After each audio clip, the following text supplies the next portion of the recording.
नमस्कार मित्रों, द स्वदेश में आपका स्वागत है। यहाँ करते हैं हम लोग देश में हो रही राजनीति पर चर्चा। बात करेंगे इमिग्रेशन एंड फॉरेनर्स बिल 2025 के विषय में।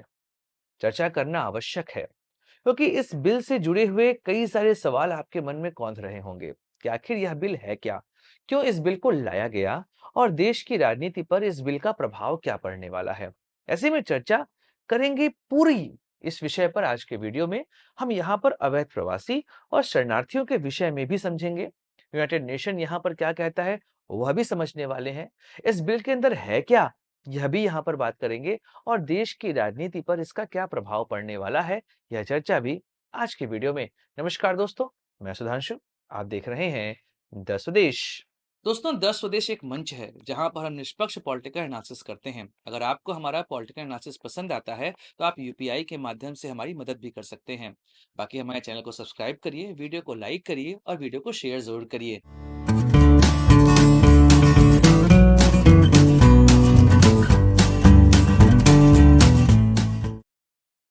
दोस्तों, आपके मन में पहला विचार आता होगा कि अवैध प्रवासी और शरणार्थी में अंतर क्या है। वैसे देखा जाए तो इन दोनों में अंतर केवल विल का होता है, मतलब आप किसी देश में प्रवेश किस वजह से कर रहे हैं।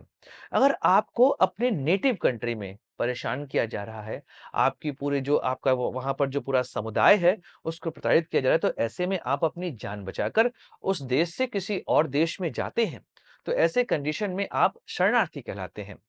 लेकिन कई बार क्या होता है कि आपका जो विल है, आपका जो विचार है, आपकी जो भावना है, वह कुछ और है। आप उस देश में अस्थिरता पैदा करना चाह रहे हैं। आप वहां पर ह्यूमन ट्रैफिकिंग को बढ़ावा देना चाह रहे हैं, तो ऐसे कंडीशन में इनको अवैध प्रवासी कहा जाता है। नॉर्मली यह किसी देश पर निर्भर करता है कि वह किसी व्यक्ति को शरणार्थी मानता है कि अवैध प्रवासी मानता है। अगर आप किसी भी देश में बिना किसी वैध डॉक्यूमेंट के पहुंचते हैं, तो इस कंडीशन में आप अवैध प्रवासी के दर्जे में यहाँ पर रखे जाएंगे। अगर हम अंतर्राष्ट्रीय स्थिति को देखें तो यूनाइटेड नेशन ने रेफ्यूजीज को लेकर 1951 में एक प्रोटोकॉल लाया था। उस प्रोटोकॉल को भारत ने साइन नहीं किया था, जिसके माध्यम से शरणार्थियों को शरण देना जो भी सिग्नेटरी है उनके लिए आवश्यक था। बाद में 1967 में भी एक प्रोटोकॉल आया। इस प्रोटोकॉल को भी भारत ने यहाँ पर साइन नहीं किया। इस वजह से भारत के पास ऐसा सच कोई नियम नहीं है जो अवैध प्रवास और शरणार्थियों की स्थिति को यहाँ पर डिफाइन कर सके। अगर हम वर्तमान स्थिति को देखें तो जब से देश आजाद हुआ है उसके बाद से अभी तक ऐसे कोई कानून नहीं बनाए गए जो कि अवैध प्रवास या शरणार्थियों की स्थिति को स्पष्ट करते हों। जो कानून थे वह मुख्यतः ब्रिटिश सरकार के समय बने हुए थे। इसमें 1920 में, 1939 में और 1946 में विदेशी प्रवासियों के लिए कानून लाया गया था। लेकिन आजाद भारत में कभी भी ऐसा कानून नहीं आया। जो भी काम हम करते थे वह नागरिकता अधिनियम के आधार पर करते थे, जो कि भारतीय संविधान के पार्ट 2 के अंतर्गत आता है। ऐसे में जब सीए एनआरसी का मुद्दा बहुत उठा था, आपको याद होगा 2019 का दौर था, जब यह मुद्दा बहुत उठा था, तो उस वजह से देश में राजनीतिक माहौल काफी गर्म हो चुका था। क्योंकि जो भारत के आसपास के देश हैं, जहां से अल्पसंख्यकों को प्रताड़ित किया जा रहा था, उन अल्पसंख्यकों को भारत ने कहा कि आप हमारे यहाँ आइए, हम आपको यहाँ पर शरण देते हैं। अब चूंकि इसमें मुस्लिम्स के नाम नहीं थे, अब चूंकि यह नागरिकता देने का कानून था, पर इसको देश में ऐसे प्रचारित किया गया कि इससे देश में रहने वाले लोगों की नागरिकता छीनी जाएगी। पर सीए के माध्यम से किसी की भी नागरिकता छीनने का प्रावधान नहीं किया गया था। अब जैसे पाकिस्तान, अफगानिस्तान, बांग्लादेश, यहाँ से जो अल्पसंख्यक हैं, जिनको वहां की मेजॉरिटी परेशान करी, तो वह भारत के कहाँ पे आएंगे, वह भाग के भारत ही आने वाले थे। तो ऐसी स्थिति में उनको यहाँ पे शरणार्थी का दर्जा दिया गया और फिर धीमे धीमे करके उनको नागरिकता यहाँ पर प्रदान की गई।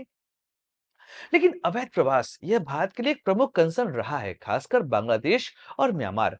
अब म्यांमार में क्या है, रखाइन वहां पर प्रांत है, उस प्रांत से रोहिंग्या वहां का एक समुदाय है। वह रोहिंग्या समुदाय, क्योंकि वहां पर बौद्ध और रोहिंग्या के बीच में बहुत टकराहट चल रही थी, तो यह भागकर बांग्लादेश और भारत आना शुरू कर दिए। और अगर आपको याद होगा तो 1960 के बाद से जब वेस्ट पाकिस्तान ने ईस्ट पाकिस्तान को दबाना शुरू किया, परेशान करना शुरू किया, तो यहाँ से भी कई सारे लोग भागकर भारत आना शुरू कर चुके थे। और 1971 आते-आते असम और बंगाल की स्थिति बहुत खराब हो चुकी थी। ऐसे में आपने देखा कि रोहिंग्या और बांग्लादेशी, इनका अवैध प्रवास भारत में बहुत ज्यादा हो रहा है। और जब भी किसी देश में अवैध प्रवासियों की संख्या बढ़ती है, तो कई सारी चीजों पर यहाँ पर दिक्कतें आती हैं। इसमें सबसे बड़ी समस्या आती है, किसी भी देश की डेमोग्राफी काफ़ी हद तक बदल जाती है और इनके आने की वजह से वहाँ पर जो स्थिति है, वह काफ़ी खराब हो जाती है। तो आपने देखा होगा कि असम और बंगाल में वर्तमान समय में वहाँ की डेमोग्राफी ऐसी हो चुकी है, जो असंतुलन की स्थिति वहाँ पर पैदा कर रही है। ऐसे में एक ऐसे कानून की आवश्यकता थी, जिस कानून के आधार पर हम देश में इस डेमोग्राफी के थ्रू होने वाले चेंजेस को ठीक कर सकें। अगर आप रोहिंग्या और बांग्लादेशियों की स्थिति को देखेंगे, तो कुछ राज्य इनके अवैध प्रवास से बहुत परेशान चल रहे हैं।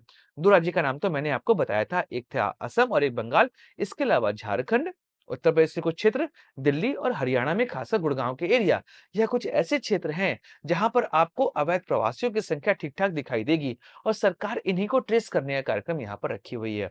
अब इस बिल के माध्यम से जो देश में अवैध प्रवास हो रहा है, इनको रोकने की कवायद यहाँ पर की जा रही है। अब इस बिल के अंदर क्या है, यह बात मैं आपको आपको यहाँ पर समझाता हूँ। अगर आप इमिग्रेशन एंड फॉरेनर्स बिल 2025 को देखेंगे, तो इसमें एक बात कही गई है कि किसी भी विदेशी के बिना, मतलब जो भी विदेशी यहाँ पर आ रहा है, अगर उसके पास वैध पासपोर्ट या दस्तावेज नहीं है, मतलब वो डॉक्यूमेंट सही लेके नहीं आ रहा है, तो उसको 5 साल की जेल और 5 लाख रुपए का जुर्माना लगाया जाएगा।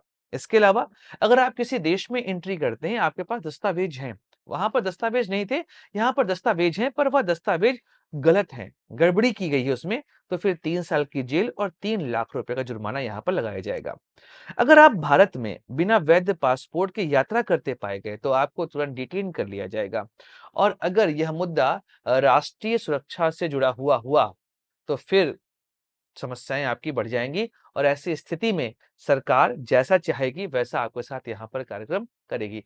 तो स्थिति यह है, वर्तमान समय में इसको लेकर चर्चाएं इतनी हो क्यों रही हैं? अगर आप नोटिस करेंगे, तो कई ऐसे अवैध प्रवासी हैं जो देश में एंट्री तो कर गए और उसके बाद उन्होंने, अब चूंकि आप जानते हैं कि करप्शन का इतिहास भारत में बहुत पुराना है, देश आजाद हुआ था और करप्शन की प्रथा यहाँ पर शुरू हो चुकी थी।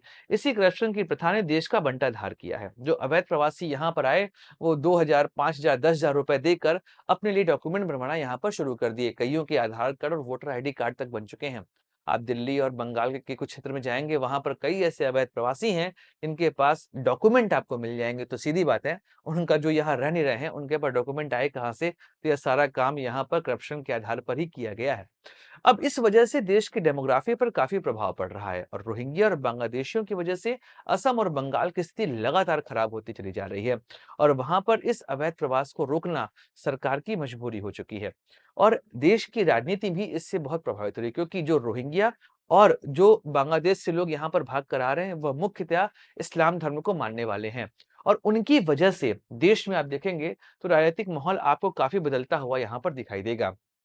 इस बिल को पेश करते हुए अमित शाह ने एक बात और कही कि ममता बनर्जी सरकार से हमने 450 किलोमीटर की जो ओपन वहां पर बाउंड्री है, उसको फेंसिंग करने की जमीन मांगी, पर यह जमीन उन्होंने यहां पर दी नहीं। अगर आप देखेंगे, तो बांग्लादेश भारत के साथ सबसे लंबी सीमा अपनी शेयर करता है और इसमें भी बंगाल के साथ लगभग 2000 किलोमीटर की सीमा भारत शेयर करता है। इसमें से 450 किलोमीटर का एरिया आज भी फेंसिंग के बिना है, जहां से अवैध प्रवास बहुत ज्यादा हो रहा है और इस जगह पर फेंसिंग करना आवश्यक है। इसके अलावा वहां पे सीसीटीवी कैमरास इत्यादि लगाने जरूरी हैं। देखिए, अब अगर आप देखेंगे, तो बंगाल में अगले वर्ष होने वाले हैं चुनाव, वहां पर अप्रैल में होंगे विधानसभा चुनाव और अभी बंगाल में भाजपा को ऐसा लग रहा है कि वहां पर वो अपनी सरकार बना सकता है, कि ममता बनर्जी के ऊपर आरोप लगते आए हैं कि वहां पर वह मुस्लिम तुष्टिकरण करती है, यहाँ तक कि बांग्लादेशी जो वहां पर आ रहे हैं और जो रोहिंग्या आ रहे हैं, इनको बसाने में भी टीएमसी सरकार ने बहुत ज्यादा योगदान दिया है। यह भाजपा का वहां पर आरोप रहा है इस सरकार पर, ममता बनर्जी सरकार पर। और अब उनको लग रहा है कि वहां पर अपनी सरकार हम बना सकते हैं। ऐसे में इस मुद्दे को हम ऐसे उठाएंगे कि यहाँ पर पूरी गलती टीएमसी की है या ममता बनर्जी की है और अगर वो यहाँ पर हमको यह एरिया दे देती, तो हम यहाँ पर इन सब चीजों को रोक पाते। अब चूंकि देश में होने वाली राजनीति, और सीधी बात है, हम भाजपा की राजनीति जो है वो 80-20 की चलती है। इसमें 20% नॉर्मली आप इनको मुस्लिम समुदाय के लोग मांग सकते हैं, कि भाजपा का यह मानना है कि वह समुदाय हमको वोट तो देता है नहीं और जो इंडिया गठबंधन के साथी वह मुख्यतः मुस्लिम वोट पर ही टिके रहते हैं। तो अब स्थिति यही बन रही है, क्योंकि जो अवैध प्रवास हो रहा है, उसमें अधिकतर मुस्लिम समुदाय के लोग यहाँ पर आने वाले हैं और यहाँ पर जो भाजपा सरकार है, यह इसको इसी मुद्दे के आधार पर डील करने वाली है। तो आपको सीधा यहाँ पर अर्थ दिखाई दे रहा हो कि आने वाले समय में देश की राजनीति इस बिल के आधार पर ही घूमने वाली है। लेकिन एक बात मैं यहाँ पर कहूँगा, क्योंकि देश में ऐसा कोई कानून नहीं था जो कि अवैध प्रवास या जो शरणार्थी हैं उनको लेकर अपनी स्थिति को स्पष्ट कर पाए। ऐसे में यह कानून आने वाले समय में देश में एक नया विचार ज़रूर प्रस्तुत करेगा और देश की सिक्योरिटी को भी काफ़ी हद तक ठीक कर देगा। पर इसका राजनीतिक धर्म के आधार पर ना हो तो बेहतरीन रहेगा और इस कानून को अच्छे तरीके से लागू करके देश की डेमोग्राफी को ठीक करने का प्रयास किया जाए, तो यह भाजपा सरकार की एक बहुत बड़ी उपलब्धि होगी और जो इंडिया गठबंधन के साथी हैं या कहें विपक्षी दल है, वह भी इस बिल को सही तरीके से अपना समर्थन प्रोवाइड करेंगे, तो आने वाले समय में देश में अवैध प्रवास और शरणार्थियों की जो समस्याएँ बढ़ती जा रही हैं, उसको वह ठीक कर सकते हैं। दोस्तों, वीडियो समाप्त करते हैं। मिलेंगे अगले वीडियो में, चर्चा करेंगे किसी और राजनीतिक मुद्दे की। अपने दोस्तों को दीजिए इजाज़त। Like, share, subscribe the channel. जय हिंद, वंदे मातरम, भारत माता की जय।